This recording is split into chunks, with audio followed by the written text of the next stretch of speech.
without having to go through border control. Your luggage will follow you home or be there potentially before you get there, or be at your hotel before you reach your hotel. And when you get there, somehow something gets projected on the wall or the mirror and tells you about all the interesting stuff for you without asking for it. If you're into sports and entertainment, it'll show you the venues, the different types of things you can do.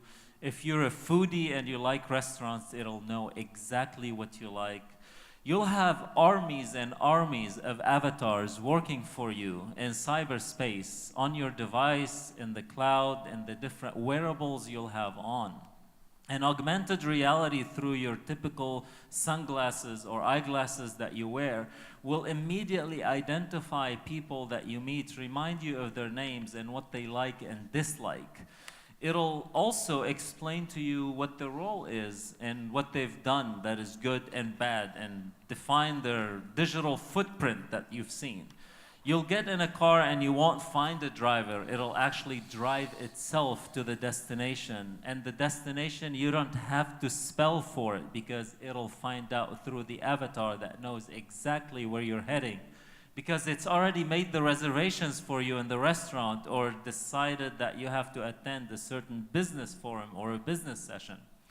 And as you go to the beach, the actual wearable or the actual device that you have on will be infused with knowledge about the beach conditions, the water temperature, whether there's jellyfish in the beach or not, and what depth to expect and what current to expect.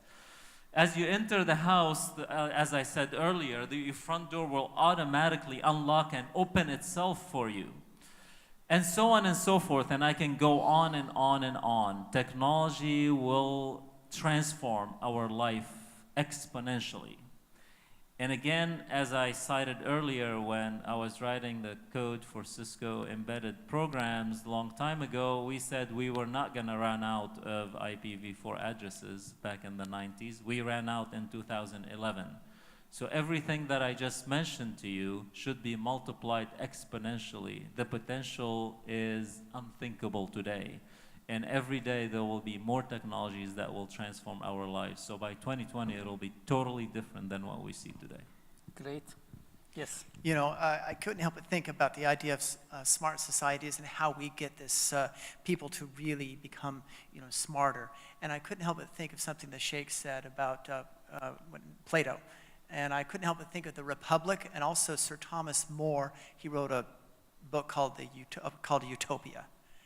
And one of the observations of the visitor to Utopia was, wow, everybody seems to play more here than I would think. You think they would be much busier learning the technologies or learning things.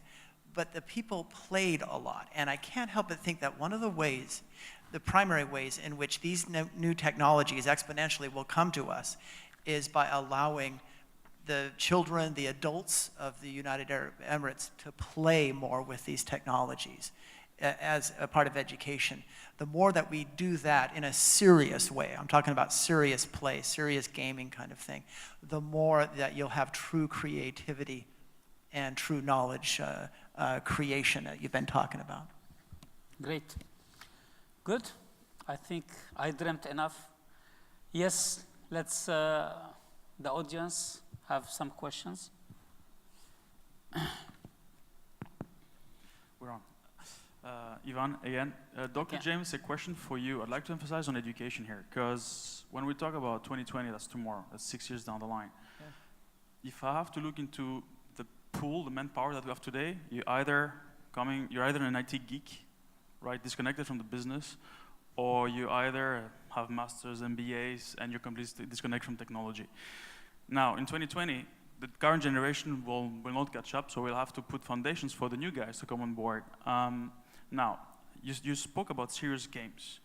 Yeah. What, in your view, do we need to do to ensure that the new generation of Emiratis that will come out into the marketplace 20 years down the line have this DNA, both from the business and from the IT geekiness, embedded into them?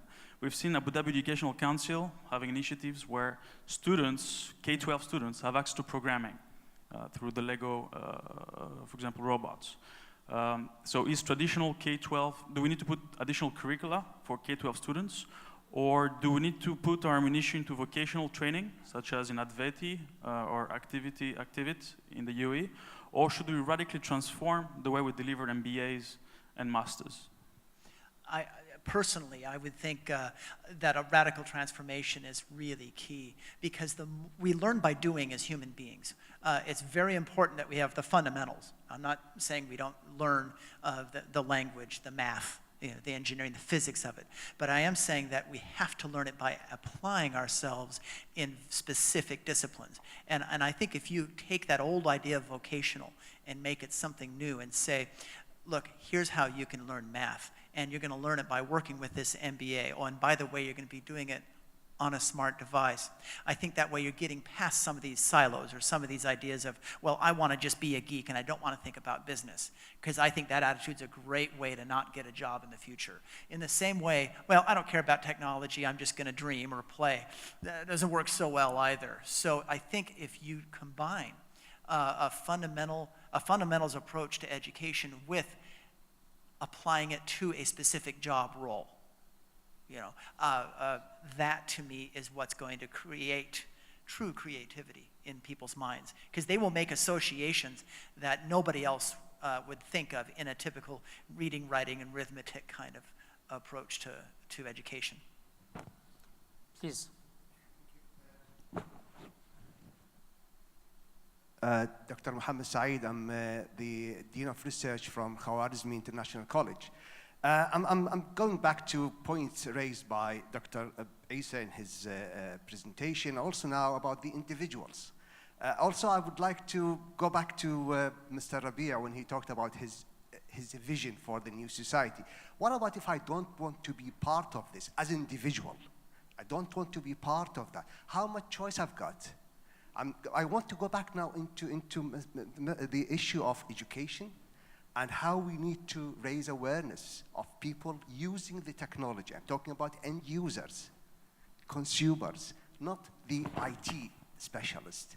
So those individuals, people who are around us, our families, how much choice they've got, how much informed choice they have made.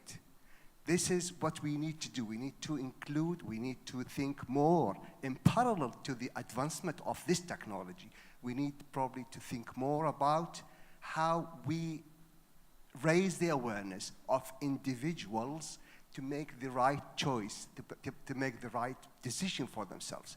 So being part of the new trend, new society, fine, but we need to make sure that they don't take the wrong train because they have to go on the train.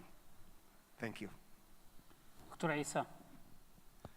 Well, it's a good question, actually. If you look at it, I think you have 0% choice. It's not our choice anymore. It's a trend that's going all over the world. Except if somebody stops it, that has a major role, it will stop. And the only way for us to sustain our economy after oil and to sustain the lifestyle and the prosperity, we have to be a part of that change. So you don't have any choice at all. You have to be a part of that change, that trend that's happening. Otherwise, you'll be left behind and you go back to, especially UAE, back to the desert. And we don't want this to happen. So we need to make sure that we go and be strong in it and very aggressive in going with the trend that's happening in the world. So there is no choice, 0% choice. Sorry for that. Good. I think we are over time now. We have only 1 minute left. I would like to summarize. First of all, I would like to thank the panelists, Dr. Isa, Mr. Rabi, Dr. James, with their great vision about the smartness, the smart network, and with the mobility, intelligent networks, and smart societies. We talked about 3 main topics: the Internet of Things, what's the pros and cons of Internet of Things. To do that and to be smart and to adopt smartness in our daily life, we need an IT paradigm shift. I think here, even the IT workforce or for the IT infrastructure. And here that was also one from Gartner. They did the differentiation between a CIO and the CDO, the Chief Digital Officer, who is more concentrated on the business of the digital life. Thank you very much, gentlemen. Thank you for the audience, and have a nice day. Thank you.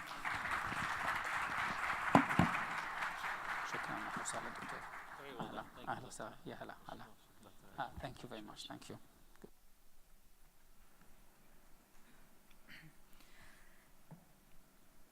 Thank you, gentlemen, for this enlightening discussion.